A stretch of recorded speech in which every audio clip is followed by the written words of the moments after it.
What you see is there, at the end of the day, there are the winners, the losers, and the neutral countries. The winners lose. The losers lose terribly. The neutral country are the real winners. And so you could see that dynamic playing out.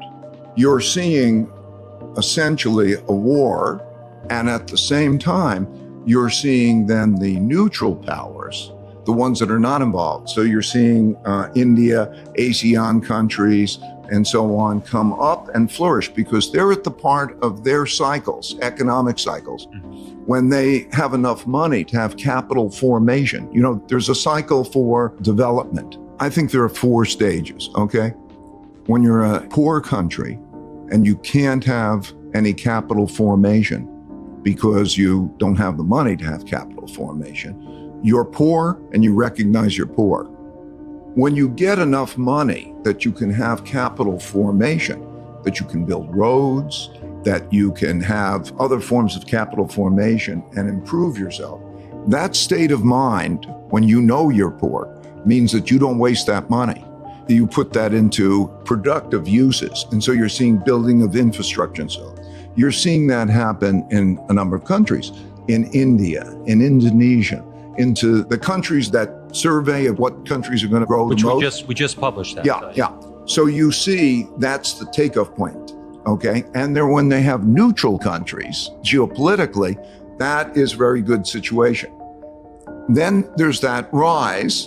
So the second stage is you're getting richer, but you still think you're poor. You have that mentality.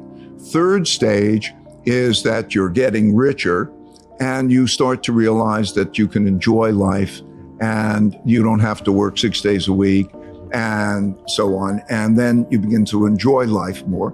And so you're still rich, but you start to realize you're rich, and that's the mentality. Then you go to the next stage in which you start becoming poor and you start to think of yourself as rich. So you're borrowing the money and you're living on living standards, and because you're the rich guy, they lend you the money, that kind of thing. So if we're looking at these emerging countries, many of these emerging countries that are neutral in this conflict and that are also at these takeoff points so that they can have capital formation and so on, you're seeing them like India, like Indonesia, some of the ASEAN countries, that they are doing well while the other countries are in this conflict. The United States is doing very well for the inventiveness, of course, and the productivity, terrific. And at the same time, it has its other issues that we've just talked about. I think there are 3 big forces to keep your eye on. And when you see them in their cycle, then it's clear. First, are you earning more than you are spending? Well, you can have both. I want them to look at it as the country, but the country's nothing more than the aggregate of the people. When you look at those 3 forces, I want to make sure that they're clear and you could line them up and you could see where you are. Is the country earning more than it's spending and building savings, or is it spending more than it is earning and creating debt? Because one man's debts are another man's assets. And when somebody is holding those assets and they're producing a lot more of that money in debt, they go down in value. Money goes down in value as they produce it to produce that buying power.